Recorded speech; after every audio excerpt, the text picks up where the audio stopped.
Your weekend starts right here with your host, Jack Stewart and Chris Wallace, and their guest, James Edward Bagshaw.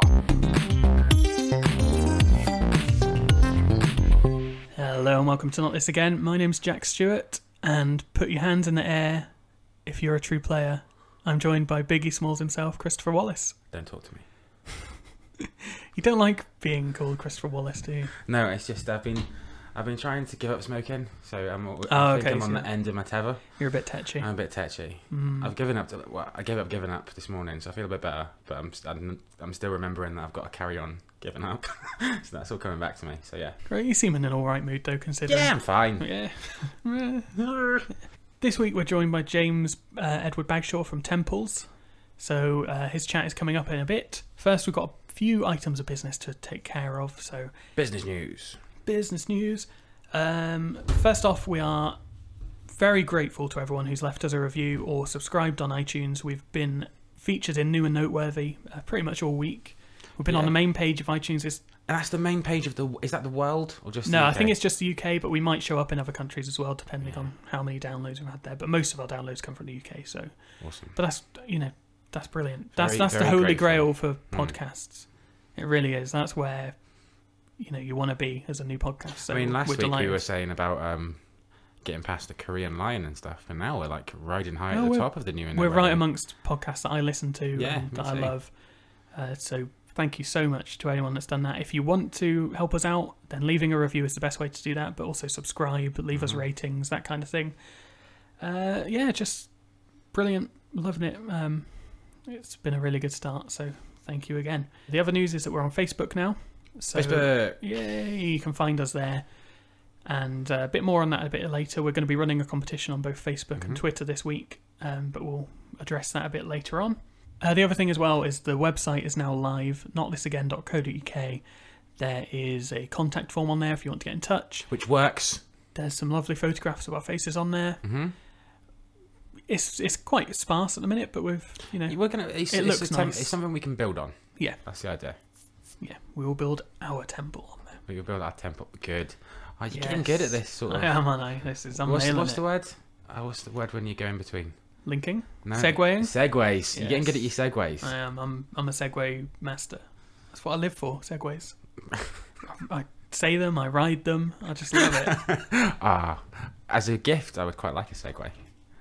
Well, yeah, of course. Yeah. That's always been my plan. If I ever win the lottery, like the Euro Millions, if I ever win 100 million or so, I'm going to ride a Segway into my office wearing a three-piece suit, top hat, all of that, and I'm just going to yell "fuck off" to everyone, and then ride out of the building and never be seen again. If you see someone in the street with a Segway, you would think that they Have you ever seen that? No, exactly. But if you did, the first thing you would think was they are insanely rich and possibly mental. Like, to the point where they're so rich that they...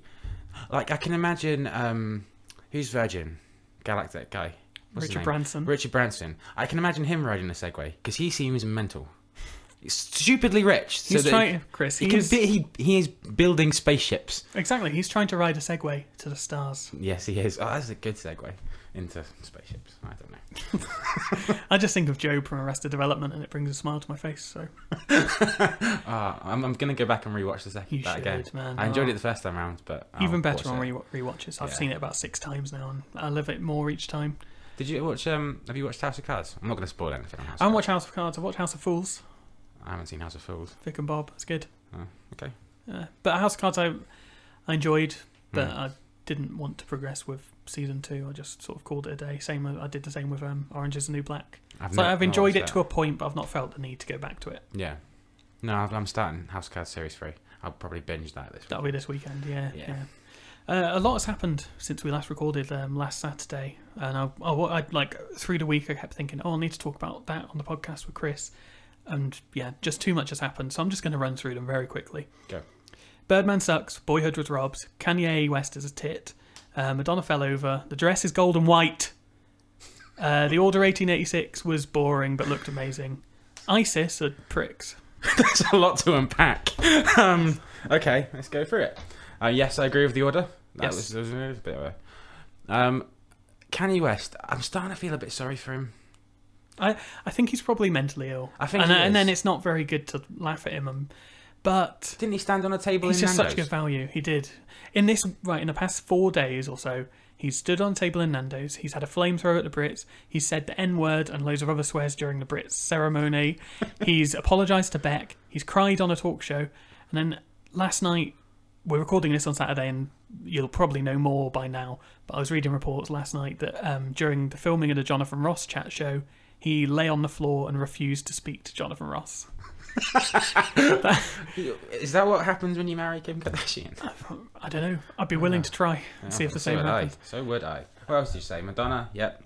We'll talk about it. I mean, all this stuff has been discussed to death. Yeah, so we're not going to go into it. And that dress thing, I still don't understand what's going on. What do you mean? What colour do you see it as? I saw a picture of a dress that was white and gold. And then, but the internet's gone mental. And now I think that some people are playing a trick on me. I think there's a group of people on the internet that are playing a trick against other people that don't know what's going on, and they're saying, no, this is what the colour is. I've read some people who said black and blue say that exact same thing, so... To be fair, though, life goes on, so we'll forget about it next week. I think we'll all manage to get over this, yeah. And ISIS, pricks. Yeah, as a sort of one-day internet sensation, it's not one of my favourites. Fenton is still the high bar for me. And that was a similar sort of... I went and watched that in the middle of the day, 2 weeks ago, just because I just like it. Yeah, I do that. I remember it and think, I need to watch that again. It's just... Oh, Christ! I think that was uploaded at about 7:30 in the morning, and by like 9:30 it had millions of views. Same with the dress. It's internet gold. It doesn't come around often. That dress ain't internet gold. Fenton, yes. It's internet white and gold. Good. Thank you. Anyway, right. So I think we should get on with our chat with James. And yeah, we've got a competition coming up, so make sure you listen out for that.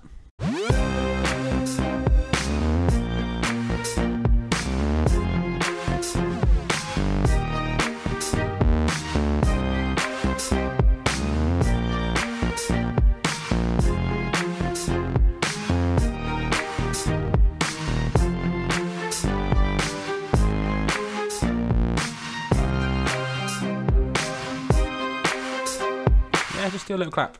Some whooping would be good as well. Oh, whoop. Oh, it sounds like there's thousands of people here. Hello, James. Hello. How are you doing? Pretty good.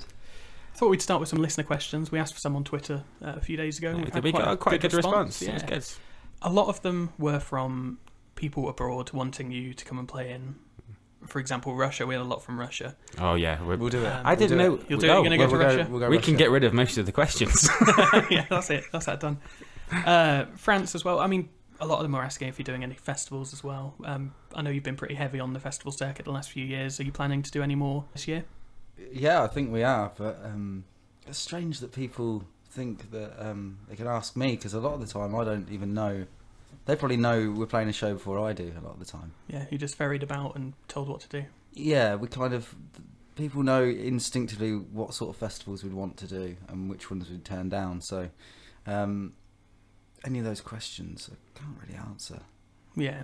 But are you planning to go to Russia at some point? Now that someone's asked if we're going there. Well, three people have asked. Yeah. 3. Specifically, yeah. We'll do 3 gigs then. Well, they said anywhere in Eastern Europe.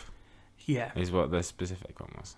That's quite a lot of travel, really, isn't it? If they're in Russia and it's just anywhere. Just nearabouts.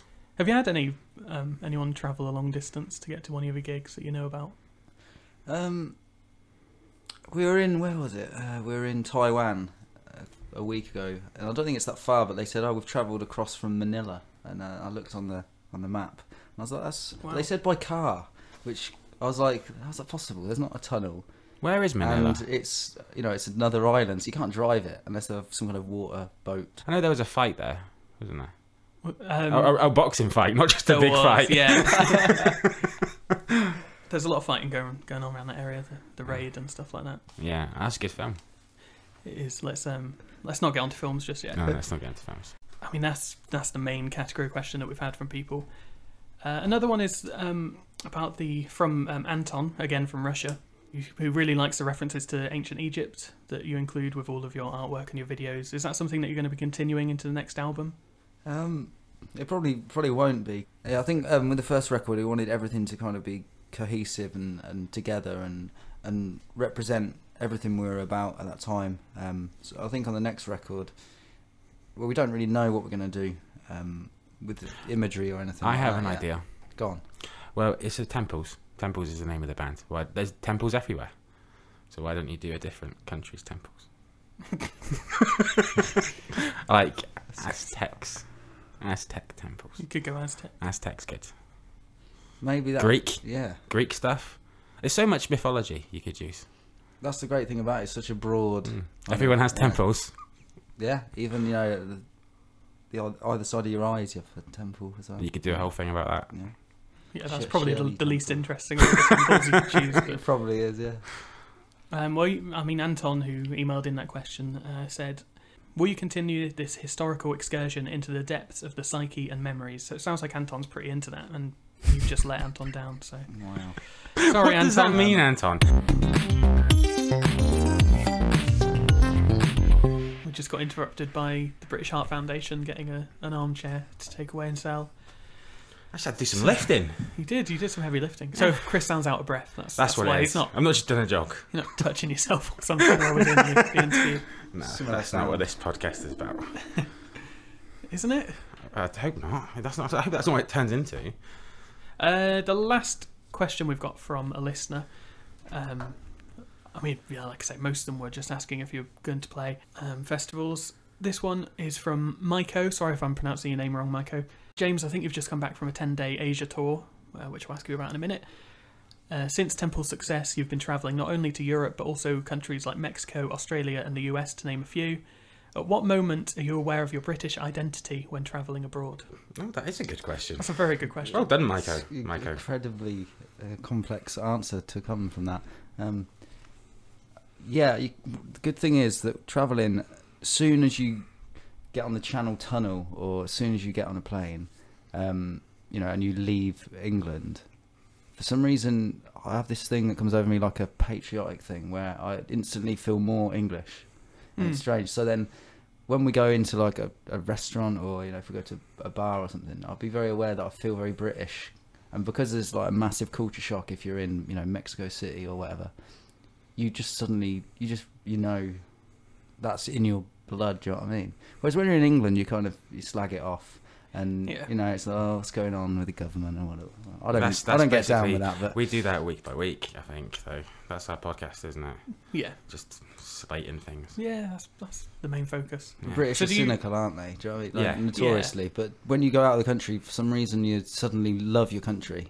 And you couldn't miss it more than anything. Even if you're having a great time, you're like, God, England's great. I want some drizzle. Some drizzle, I mean, if you go to Spain on holiday, some drizzle would just be lovely at some point. So, Refreshing. It is nice when you're on holiday and there's a little bit of drizzle. yeah, we love drizzle. A little bit of drizzle. So do you sort of ham it up? Because I imagine if I've been to America once, but I was very young, but I think next time I go, I'm probably just going to walk around and ham it up, really. Like I like Mr. Bean or Hugh Grant. Just because you know people are going to respond to that and they're going to be like, wow, look at this guy, he's so English, he's brilliant.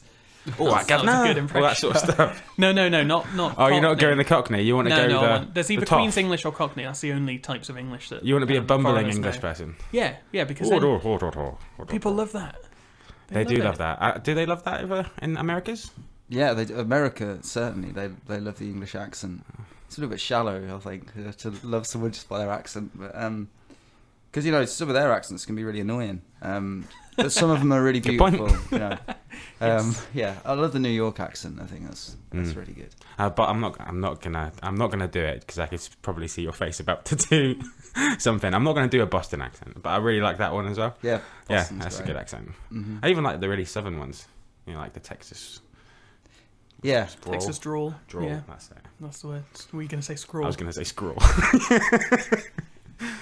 So is that? I think we have a big reputation as, you know, the whole Brits abroad thing, and we go over and we throw chairs about and don't let black people onto trains and that kind of thing.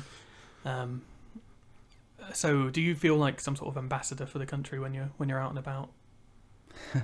yeah, a little bit, but then when you're traveling with the band, you know, it's only like so much time it takes until someone does something that's frowned upon by local people, or You know, I'll tell you what. In I think it was in Taiwan. We were sitting at a table having some dinner, and Mido, this guy who's our tour manager, sorts out all the stuff that musicians can't be bothered to sort out because they're too far up their own asses. Apparently, that's not the case here, by the way. Yeah, there's some cultural things where it's like, wow, you really could, you know, even just being English sometimes you can be embarrassing, whether it's you know, the drinking culture that England seems to have kind of shadowing over it. But it was, if you point, it's really, really like frowned upon. And if you're sitting with your legs crossed, if you're pointing your leg over at someone that's say like a Buddhist, then that's like deemed completely irresponsible and like really rude. And also, I think it was in Taiwan where instead of nodding, because you'd say nod to acknowledge because you don't know the language, so you'd sort of nod and say thank you in a nod. You weren't meant to do that. You're meant to tap your middle finger 3 times on something, and that's a way of basically gracefully accepting something. That's a faff, isn't it? Well, I tried doing it.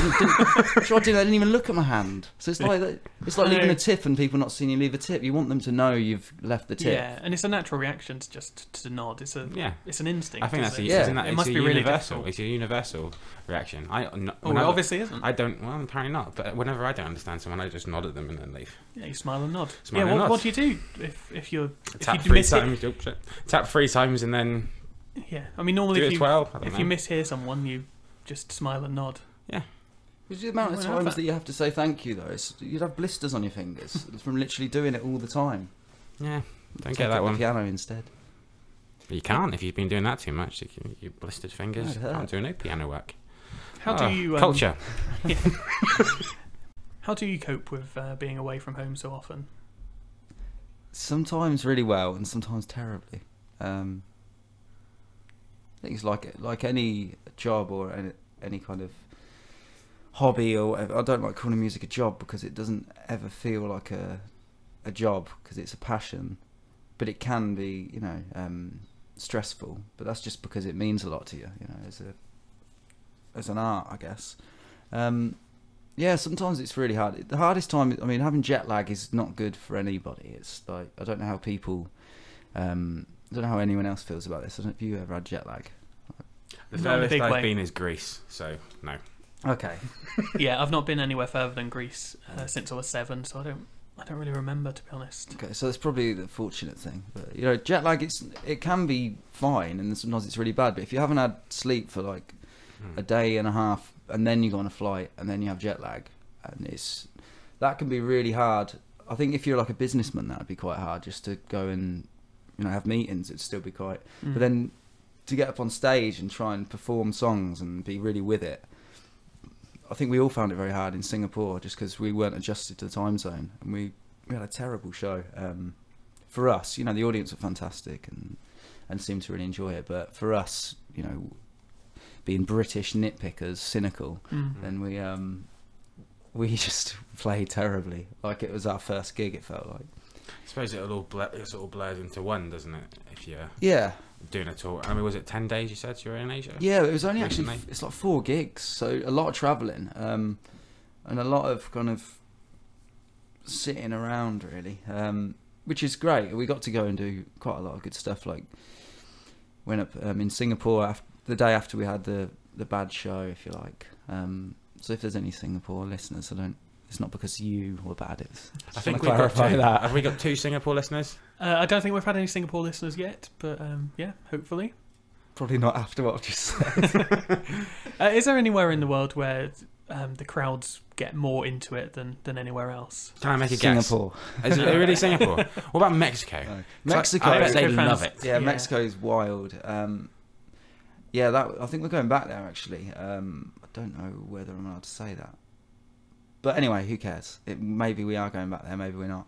But we went to Mexico City last year, and it was absolutely crazy. The fans were just, I guess, like the Japanese fans as well. Like it's a very similar thing where like music is a huge part of the culture there, and certainly Western music seems to really translate over there and be more alien to them, which makes it more exciting for them. Mexico City, we played a show there, and it must have been about, the whole tent was completely packed. It was about probably 6,000 people in there, and it was, we were going on to like tune our guitars because it was like real, like we only have like one guitar tech and kind of had to help out, and we weren't using our own equipment, and walked out, and it was like, you can do that usually at a gig, and you get a few people at the front that are trying to take photos and that, but it was like a huge cheer, like we were going on stage. And at that point I was really embarrassed. I was like, oh, it's like this is the one gig where it feels like we shouldn't go out on stage until we play. And there I was, faffing with the guitar amp, moving the microphones around because they'd put them the wrong way around, geeky stuff that... Well, I don't know, putting the microphones right around, that's something we learn, it's a pretty important thing. Yeah, we've learned that on this podcast so far. Yeah, these are Plugging right stuff around. in. Plugging stuff. Are we plugged in? Please tell me we're plugged in. We're plugged in. We're all Right, plugged up. We're plugged up. Morrissey has a huge Mexican following, like absolutely massive, and you would not think that songs about rainy Salford would translate to Mexico. You But they wouldn't, go yeah. mad for it, absolutely Yeah. mad for it. Well, it's just because, once again, like Morrissey's just sounds very English as well, and so it's like part of that English sound, and it's Mexico just seems to be like that. Japan's, like I say, is very similar too, and I think Thailand's getting there with they're starting to have more shows. Certainly Bangkok, more indie shows, if you like. But yeah, How do British crowds translate any gig in Britain? There are a lot of people just standing and watching, and that's what I like to do at gigs. yeah. And then I've seen you sometimes when Latitude last year, they went nuts. They went nuts then. Like just teens. I mean, they were crowd surfing to relatively slow songs. And, It does depend on the crowd, I think, as well. Like a lot of the ones that we've been to, you do get that thing, and maybe it is a British thing, or a lot of people like to smoke a fag and pretend like they're... Can't smoke a fag anymore. You can outside. Not in the tent. You're not supposed to anyway. Rules. But yeah, they like to, act as if they're... I don't know whether it's that thing where in their head they think everybody around me will think I'm a record producer, and if you sort of nod and approve and go, yeah, they're all right, and leave, that's a very British thing to do, or just stand and look approvingly and then leave. It's a very British sort of not to give too much away, that I think maybe comes across with other, like Mexico, I think would probably be quite intense, but here it's quite hard to read it. People are maybe just more like comfortable with themselves in other countries. Yeah, or just in a lot very of them. awkward. Is that something you found? Is there a difference between British crowds and others? Yeah, there's a massive difference, and but England, I see it as different counties or different towns is very similar to like different states in America. It's like everywhere has its different kind of atmosphere at gigs, but then it's never the same twice. So, like for instance, we're playing Bristol, and it was like absolutely mad. It was like to the point where I had to stop the show and say, "Is there people on the floor?" Do you know what I mean? Really? It was like as if we were like a metal band. It was because when we were crazy. at Latitude last year, there was that sort of vibe about it, as if it was a hardcore metal band that had come on, because the crowds were really going for it.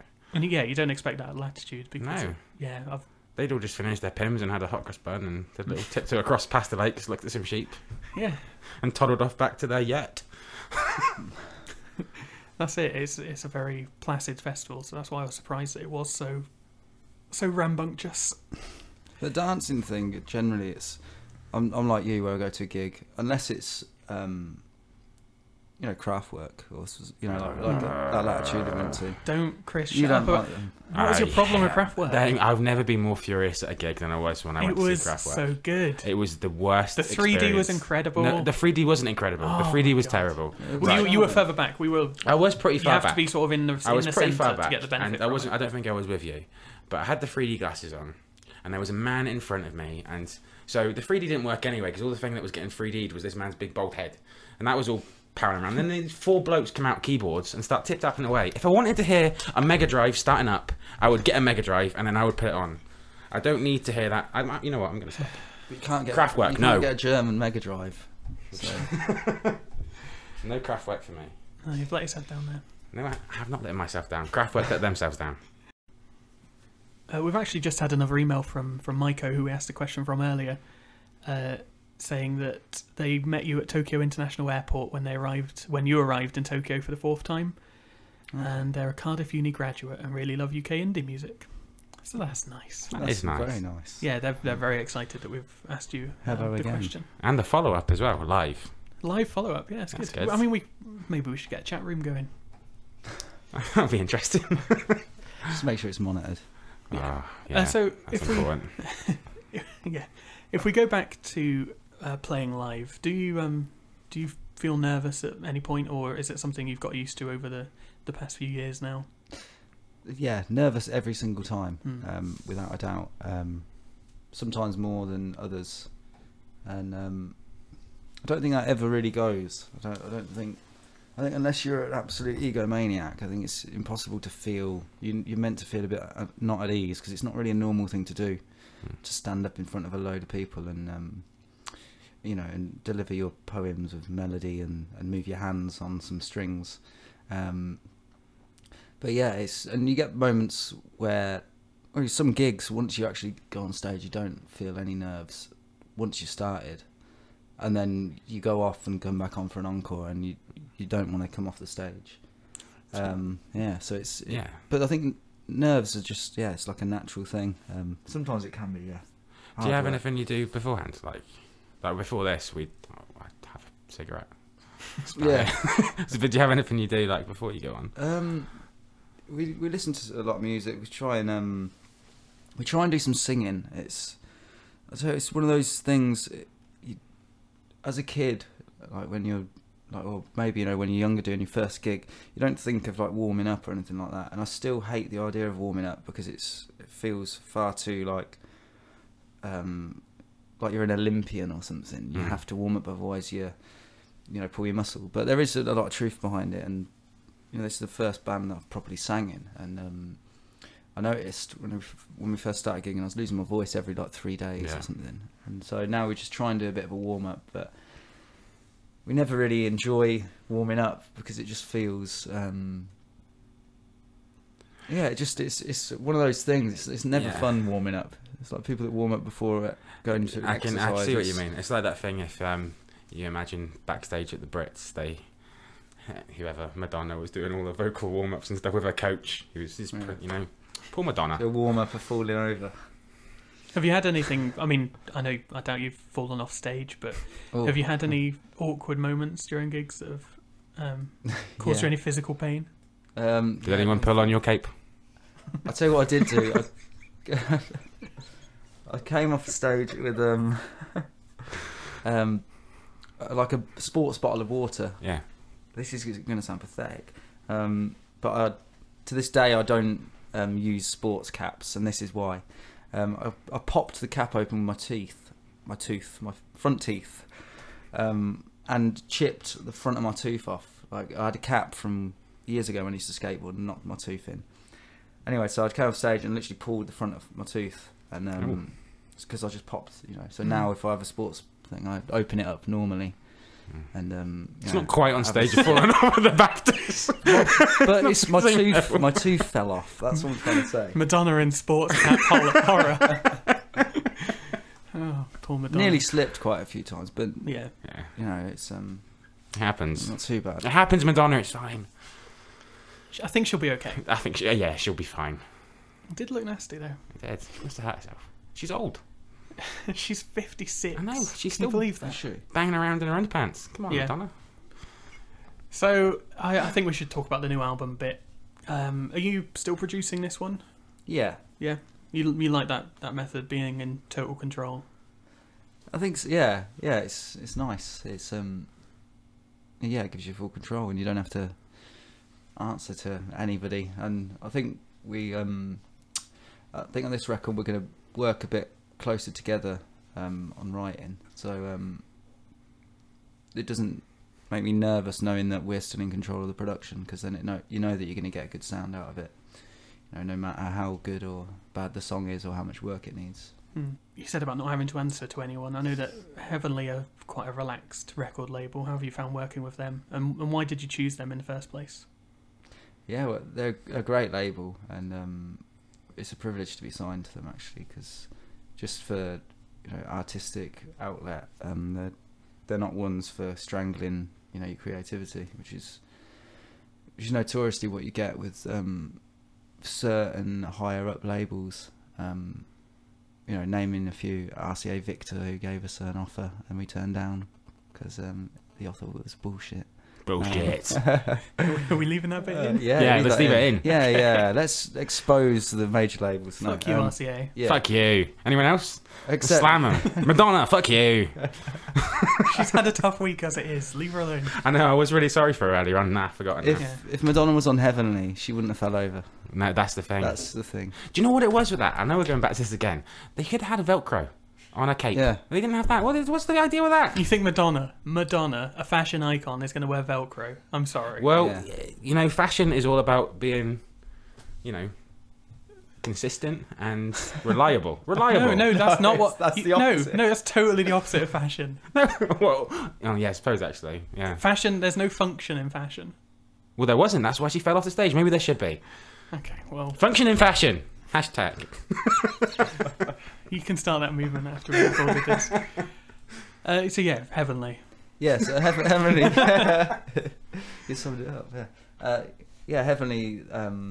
We chose them literally based on speaking to them on the phone and just hearing what they had to say about what we had musically at the time, and then coming to gigs and just being really honest and not trying to candy coat everything.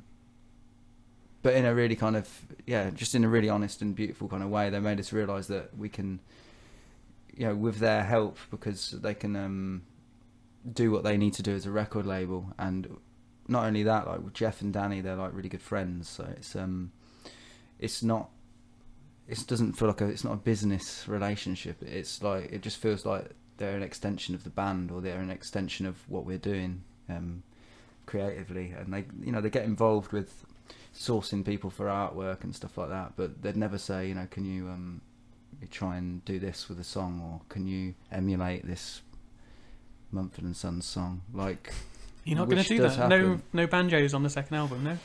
No, not until a major label signs us one day. And they're all about the banjos.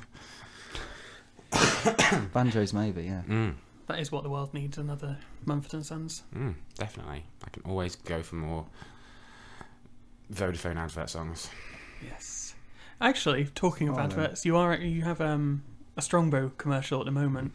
How do you react to that? Hearing Really? How do you react to hearing your It music wasn't my on TV? choice to say yes to that. I said I no thought to that. Was that. quite a good little I don't know what rundown. happened. I really don't know.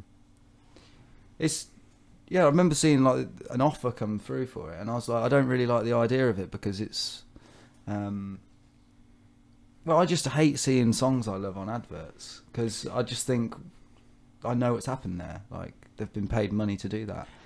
But Yeah. as the music industry continues to fail and slide into self-destruction, is there any apart from gigs? That's kind of the only way bands have to make money. I That's true. personally, I can see why bands do it, and if that funds the next album or the next tour, then fair enough, really. I mean, you still have to pick your battles. I think if you're going to have something that's completely huge, like if you were the new theme tune for X Factor or whatever, then it's maybe going too far. But I wouldn't be ashamed of doing actually that. seeing it. It looks good, and it works in the advert. It's obviously really strange to see. It never feels like it's like one of your own songs, because it's on TV on an advert. Yeah, in the middle of Emmerdale. But then at the same time, it gets out there, doesn't it? I mean, I bet a load of people got interested in your band through that advert. So it's not necessarily a bad thing. That's true, yeah. And it's not the worst advert. I've seen worse adverts than that one. So Yeah, I mean, it works. It The does advert work. works perfectly Yeah. with the song. So it's fine. Okay. Don't worry about it. Yeah, I'm worried about it. I think there's so few ways for bands to make money now. I mean, record sales are obviously nowhere near where they were, so Yeah. it's getting more and more difficult. So I don't think the concept of selling out is anywhere near what it used to be. You just kind of have to go with it. As long as people know how the musicians feel about that, because it's like Jack White or someone's a good example of, like, he's still got his artistic integrity and has never really made a bad decision that paints a picture of him being money hungry or anything like that. Yet he will do adverts and stuff like that and somehow be okay with that, which is, but as in like, you don't look at him and think of him as any different.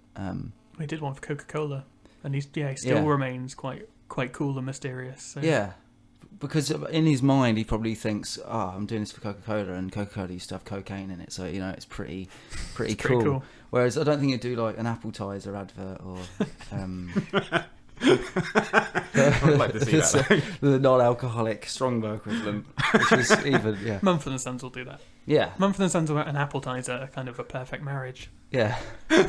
Yeah, that is a good. You know, we need to stop slamming people because we need to put guests for this. Oh, that's true. We're just rifling through every celebrity. I don't think we need to worry about Madonna, so that's that out of the window. That's true. So yeah, I've been listening to the podcast in recent weeks, so I thought I'd carry on the thing of bringing presents in. I'm surprised this still works for us. Oh, no. Do you know what you've created like a monster in doing that thing, because if you're a good person, you'll only want to better than what the last person gave. So by the end of the year, you're going to be like, having a Ferrari put. We'll have to get storage space. If we can get a Ferrari, that's what we want. Yeah. Right. So it's not just a bag, plastic bag. It's in a bag. Right. So firstly, there's 3 presents, which makes it awkward to share, but that's the first one, which is very... wicked. That's great. Thank you. It's a heavenly record label patch. Just a CD that I really like, and it's a nice little compilation of Brilliant. the early Phil Spector stuff, yeah. Before, I guess he was... A bastard. Yeah. A total shit. Yeah, I know, but he was damn good at music, and that's He was really good at music, Thank you wasn't very much. He probably still would be as well if they let him out of prison. Do you think they should? I'm in no place to say that, but I've got another thing. Yes. This is a strawberry Kit Kat. Thank you. Yeah. I've seen pictures of this, and I will. Yeah, that's awesome. Oh, thank you very much. I was going to bring. I thought about did getting you you a know? green tea one, but I thought you don't look like kind of green tea guys. No, I've actually had the green tea Kit Kats, and Yeah. they're bloody lovely. Is it nice? Yeah, really good. Should have got that. No, I love strawberry as well. That's good. There's a I've never plastic had bag I've as well. never had the strawberry one, It's so a I'm all recycle. about new experiences. Yeah, strawberry Kit Kat. I'm up for that. Let's crack it open. Japan have an astounding range of Kit Kats. I've seen. Yeah, they've got They have all everything. sorts. Yeah, licorice all sort Kit Kats. Yeah. Licorice all sort Kit Kats. I'm looking forward to that. Yeah, brilliant. Thank you very much, James. Thank you. And welcome. the gauntlet is laid down again to our next guest. We're still waiting for the Ferrari. Someday, when Madonna comes on. When she's not going to come on after we slated a cape. Maybe not. Well, not a cape, a cape designers. What are they playing at? Oh, one thing I did want to ask about is being name checked by the likes of Noel Gallagher and Johnny Marr. People you may have looked up to at some point, maybe in your youth or your teens. How does that feel? How do you cope with that? Yeah, it's first time. I think we first time actually. I was watching something. It might have been Soccer AM or something. Not that sort of thing I'd usually watch. I think it's my brother told me actually about it, and I watched it online to see what it was on about. And I think Noel mentioned us on there, which was strange. And then he mentioned us in like the Enemy or something like that. And then he came to a gig, so it was all kind of like in the space of like a week or so. And we'd just done the Lexington gig, and this was one of our first headline shows. And excuse me, he came and said hello, and he's like, "Do you want a drink?" So I got like a whiskey, sat with him and Gem, who was also was he? I think he was joined Oasis later on, but he was in BDI, I guess, when they were still together. I'm sorry, hang on. Was this Liam or Noel? This is Noel. Noel was hanging around with Gem from BDI at our gig. Oh, right, okay. Yeah, with you. if that makes sense. Yeah. Okay. Yeah, no, Liam wasn't there. So it was really nice to meet him, and obviously Oasis, everyone grew up listening to them, of our age. So it's just, it's strange. I don't know what to say. Noel's the best one, I think. Yeah. Of course he is, yeah. So. That's not up for debate, is it? That's No, I not don't like think who's your it is. favourite Beatle. That's just it. That's good. It's objectively correct. Good answer. And Johnny Marr as well. Johnny Marr, yeah. It's strange because quite a few years ago, in an old band, we played this special kind of like almost like tribute to the Smiths. It was up in Manchester, and it was is his name Tim Joyce, drummer? Yeah, Yeah, Mike Mike Joyce. Yeah. Yeah. He was there playing drums for one of the bands that did it, and this is pre-Temples. This is, and then we did one, and we had Manny on bass, and that was really cool. And then obviously none of the rest of the Smiths were there. Obviously Morrissey wouldn't go to that, and I don't know what Ma was doing, probably playing on the guitar. Yeah, but we met him at the I think it was the NME Awards, and he's such a lovely guy. And he's just a great musician and great songwriter, and that was really cool to meet him. And just to think that we played, probably 2 years prior to actually meeting him, we were playing a thing to tribute his old band. So it's strange, really, how it all kind of pans out. Yeah. You mentioned the NME a few times there. Obviously, come out this week that they're getting about 16,000 in circulation each week, and they might be going to a free model. Yeah. So I mean, that's another symptom of the music industry going the way it is. Did you say 16,000? 16,000, yeah. That's insane. It's dropped so much. It's nothing, is it? It's sad. I say this, it's very sad. I haven't read it for No maybe 15 years, yeah, but exactly. it's just how do you see the music industry going in the next 5 to 10 years? Do you think record labels are ever going to get on board with streaming? I know Bjork yesterday said she'd like a Netflix sort of model where you can buy a physical copy and then maybe in a few months you'll be able to stream it, which sounds like a good idea to me. I don't know how you'd police it with illegal downloads and such. Mm-hmm. But where do you think the industry is going to go in the next 5 to 10 years? I don't know. It's hard to say. There's a huge problem with piracy, but that's always going to be the case. There's no way around it, because as long as you can audibly listen to the music, as in actually listen to it with headphones, speakers, whatever, then you can potentially illegally copy it, because it's sound and you can record it in any way you want. So there's no way of really policing it to just depends how people are with the quality of it. Yeah. And a lot of people really don't mind listening to a whole album really low quality on YouTube, because it makes no difference to them. They still hear the lyrics of the song, they still hear the riff or whatever. But it's funny though, because with movies and stuff, people are very aware now of people that stream illegal movies aren't too bothered with quality, but people that do actually have Netflix or or Blu-rays, whatever, they're really anal about quality. You know what I mean? It's you're probably into having high res stuff because it looks better and you can actually feel the film more and see what the director would have seen. And so the Netflix model does work. It works. I think it's brilliant. It works. People used to download films 5-10 years ago. It was a complete wild west on the internet with downloading films. Now I just don't think people do it anymore. No, first thing I do is check if it's on Netflix. Yeah. And still the big studios are sort of battling against it. But I mean, it's the same with music. I think if they got on board early, instead of fighting Napster and all that sort of stuff 10, 15 years ago, if they just got on board with it now, they'd be making a lot more money. If iTunes had been implemented right at the start, people probably would have just started paying for it. Because they would never have considered the option to illegally download it. Wasn't the thing of Napster, it was the drummer for Metallica was a big sort of campaigner for Lars that. Ulrich, And then for a long, long time, they weren't on Spotify. I think now all of Metallica stuff, if you're interested in Metallica, are on Spotify. So they've just pretty much just gave up the ghost on that and just given in and said, well, this is the future now. This is how we have to do it. We have to stream films. We have to stream music. It's the only way to do it. It's rather than going onto a torrent website and downloading it, just stream it, pay a subscription and do it that way. I mean, until they work out properly, and maybe it won't be as good for bands in the beginning, but eventually it's going to have to come to a head. It can't carry on like this. It's going to come to a head at some point. It is, yeah. I think it is now. It's a catch-22 thing. It's because we wouldn't have been discovered if it wasn't for YouTube, because that's where we put our songs up. So, but then part of me romanticises about the fact that if we'd sent the CD, then it would have had the same outcome. But then that's I don't think it would. Well, you don't know because it's not as instant. Because that you're putting that CD in the hands of one record executive. Yeah. Whereas YouTube, anyone can see it. Views can get bumped up. I think that's the way to do it now. Yeah. And the Temples thing it was just a surge, wasn't it? Right from the offset, you posted these on YouTube, and then within a year, you had an album on the way. You were signed to a record label. You were doing all the festivals. Yeah. That's the way for young bands to get into it, I think. And I'm glad that, you know, in a way, you're not going to make as much money as you did in the 80s or 90s, but you've got more chance of being heard because there's so many options available. Yeah. Is there any particular model for release that you're thinking about with the next album, or is it going to be quite a standard? I mean, like Hot Chip are releasing their new album with, I think there's about 250,000 different covers that you can get, so you're going to have unique artwork. Wow. No matter where you buy it. Is there any? That's a great idea. Any ideas for any? Yeah, we'll do that. Yeah.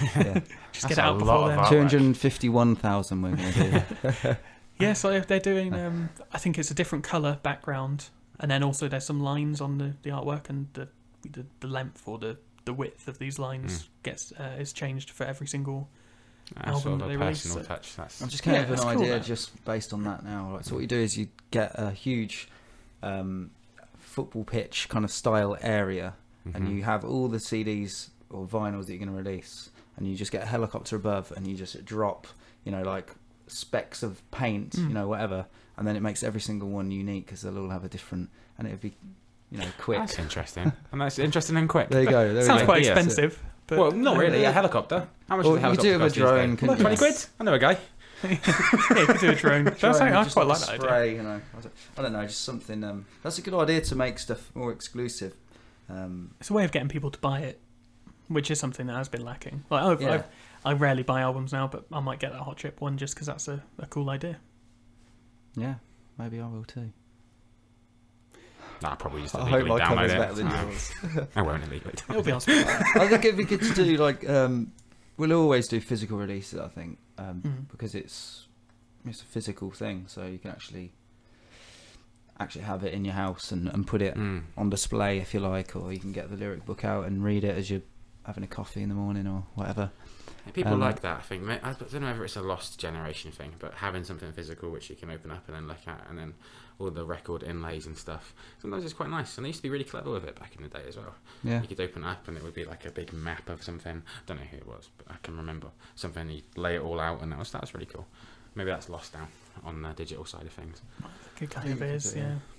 But I'd like to do a release on, you know, I don't know if you know about the thing that Neil Young has put a lot of money into doing, the Pono thing, the high quality audio. It'd be nice to do an album master on that, to have a full quality like studio version, just for, I think just to hear it ourselves as well, just to hear the quality would be just really interesting, just from a geeky point of view. But I think that's a good way of getting the real purists something to get excited about, because, you know, the people that want to rip stuff and you know, that's bad quality, then that doesn't matter to them. But the people that are paying for it then get a premium kind of product, if you like. So they need to work on the price of that though, because I looked at how much those players are. They're about 500 quid for a player. It's like that's a lot of money. That will come down though as the technology becomes more available. Yeah, but I think it's got a good idea. I think you go on the website now and there's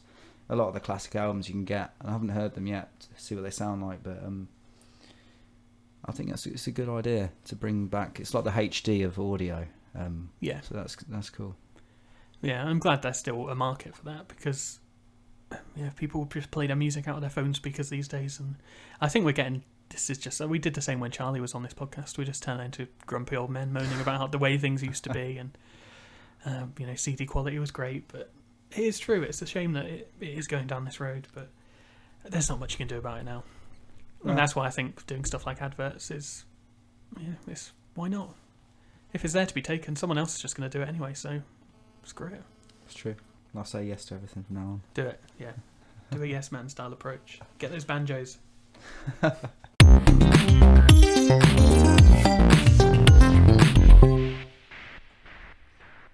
Hello, I'm interrupting this chat with James to bring you news of our latest competition. If you are a Temples fan, then we have something you might be interested in. 2 vinyl singles. We've got Mesmerize and Colours to Life. We are going to put details of those competitions on Facebook and Twitter. Facebook, if you like our page and share our post, then you are in with a chance of winning Mesmerize. And on Twitter, if you follow us and retweet the tweet that we'll put up on Tuesday, then you could win Colours to Life, both of which have been signed by James very kindly. So if you want to be in with a chance of winning that, you can go to our Twitter and Facebook once you listen to this. All the details should be there. If they're not, they will be on there at some point on Tuesday. And this is a worldwide competition, so wherever you are in the world, if you want to enter this, we will post it out because we're nice like that.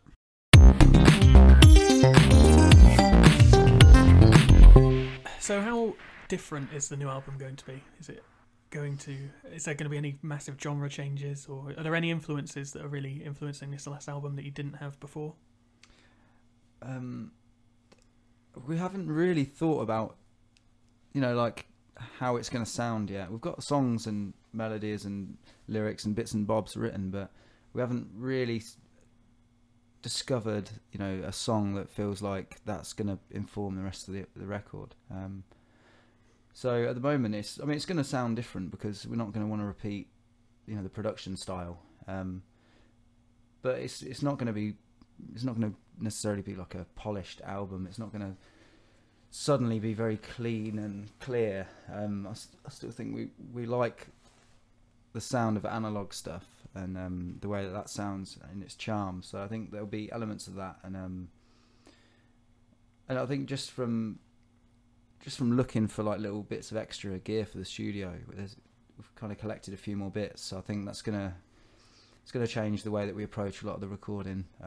Certainly the way that we record vocals and just getting it to sound. Trying to get those great vocal sounds, really. I think that's, instead of just masking it in effects like a lot of producers would these days, we're going to try and get a really great vocal sound. But I'm not sure exactly how yet. But I've done a bit of test recording like the last few days, and it sounds pretty good. So Yeah, because you're all set up in your house, aren't you? Yeah. You're quite a good little setup in your house.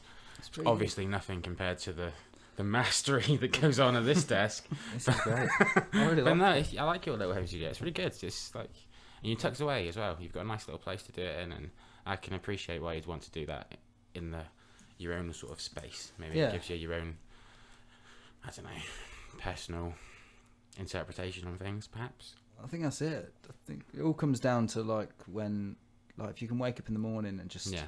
walk down into a studio, then that's better than having to,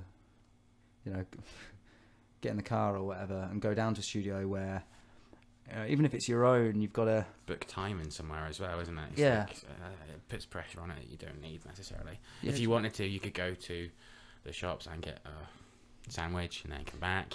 Then you can, you get, That's it. and that's a bit more relaxed. It's a better way Yeah, to I mean, do there's it. a lot of pressure with the studio time if you've got it booked out, where you just remove that element of stress straight away. Yeah, and that probably Totally. that'll come across. It must come across in the music. You can always tell when an album's been like rushed, or when you're listening to a band that's maybe on their like 10th album, and it's like, we just got to get this out. You Yeah, can tell that. you can. Yeah. So Well, I think that. I think the pressure that comes with that sort of thing, as well as second album syndrome, and like you said, when bands come back with their second album and it's way overproduced to what the first album sounded like, Yeah. I think that's where a lot of them fall down. Are you feeling any sort of not that I want to pile that pressure onto you, but are you feeling any of that? Because again, Yeah. I don't want to just destroy you mentally, but a lot of bands do fail on their second. Yeah. They completely fuck it up, James. Yeah. Go watch that. Go watch that one. I think I think it'll be fine. We're not stupid. We're not going to just rush something out. If this record takes a year to make, or if it takes 5 years to make, then so be it. Whether people get bored and don't want to listen to us again, then that doesn't really matter either. It's because the people that truly love what you do in the first place will stick with you until you release something. It's important for us to release something that just kind of is us and doesn't lose its integrity. And the way to do that is not think about it too much. Yeah. And I think that's it. You just have to feel it. And I was recording a bit yesterday and just plugged in a mic, had no lyrics, and just came up with a melody over a chord progression I had. And I didn't really second think it, and then listened back to it and thought, you can kind of just know whether something's good. The moment you start having to kind of ask other people if it's good is when you feel like, okay, you're watering down what you do. Like, you wouldn't get someone to you draw the trees on your landscape. You know, you'd want to do it yourself and get all the elements. You know, yourself as a band, I mean, as well, not just personally, but as a group of people that all have different kind of artistic tendencies and in the way that they approach things. And we're fortunate to have a group of 4 people that think in a very different but similar way. So that's exciting for this record, and I think bringing everyone together a bit more to write will make it sound a lot different to the first one, because it was basically 2 of us. Yeah, it would be nice if you can get that sort of cohesion. But me and Jack hate each other with passion, you see. So it makes podcasting really difficult. If we could just come together, it would be a lot better. Thanks, mate. I guess that chimes in with Heavenly. You know, clearly they're quite relaxed about what you're doing and how you're doing it. So if you were signed to a major, you might have them breathing down your neck constantly, telling you we need the second album out by Christmas. And I guess I don't really have a question to go with that, but it's just a nice way of working, I suppose. Well, if we'd been on a major label and I mean, our album came out, I think it was number 7 in the chart, the week of release. That would have been deemed probably a failure by a major deal, and we would have probably been dropped right now. So that's just a good way of putting it. So it's like, to me, like, we're very, you know, we've done really well in a short amount of time and been successful. And Heavenly think the same like that. It's, you know, it's all about slowly building what you do and a catalogue of your creativity and having something really good to look back on as well in the future. So if you know that each step of the way that you're creating something that you truly believe in, then I think that's you know, without getting too hippie about it, then it's it shows and people can connect with it on a deeper level than just going, oh, that's a catchy song. Okay, thanks very much for coming in, James. Thank you for having me. Thank you for being here, and thank you for the presents. Yeah, I am looking forward to that strawberry Kit Kat. You're not getting any of it. Fuck you. You've got to split all of those things in half. So the CD, you've got to... We'll smash it up. Yeah. I know I'll do every second weekend, and Chris can take full custody of it. That's great. Yeah, thanks very much. And just a bit of housekeeping. If you can leave us a review or a rating or subscribe on iTunes, please do. We're on Facebook. We're on Twitter at NTA Podcast. We're on Instagram at NTA Podcast. Yeah. We're all over the place. We're on Stitcher now. We're on SoundCloud. We're hoping to get YouTube up as well. Yeah, YouTube is what I'll probably try and do that this week. Yeah. I mean, it's probably just going to be the interview on there, but we'll be on there. And also the competitions as well. So if you go to our Twitter and our Facebook, and you can enter from there. Or you can email if you want at podcast@notlessagain.co.uk. Yeah, but not for the competition because we want them to retweet and share. Oh yeah, don't do that. That's the idea of these competitions. It's not because we like giving away stuff. It's just we want it to be spread around the internet. Don't do us out of that. Oh no, I forgot about that. Also, if you want to get into contact with us, there's a contact form on our website, which is notthisagain.co.uk, or you can email podcast@notthisagain.co.uk. I always forget that. And that's it for another week. Thanks very much for listening. Bye. Goodbye.